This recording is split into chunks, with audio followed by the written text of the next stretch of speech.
سلام بچه ها، به روز اول یعنی پارت اول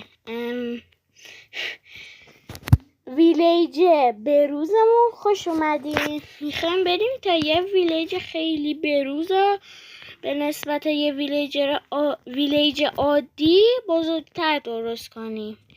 پس تا پارتای بعد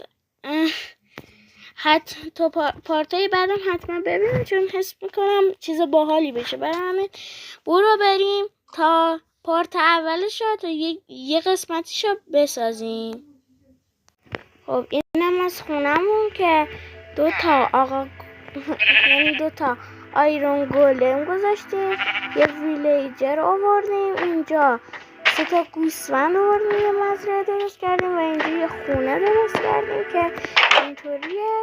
یه تخت سفید تا 3 مشعله، یه دونه چستم اینجا گذاشتم که توش شمشیر ندرایتیه و یه دیواری کشیدم که یه وقتی مثلا فرار نکنن، چون میخوام بزرگ درستش کنم. حالا واسه پارت اول اینطوری درستش کردم. تا پارت دیگه خدافظ.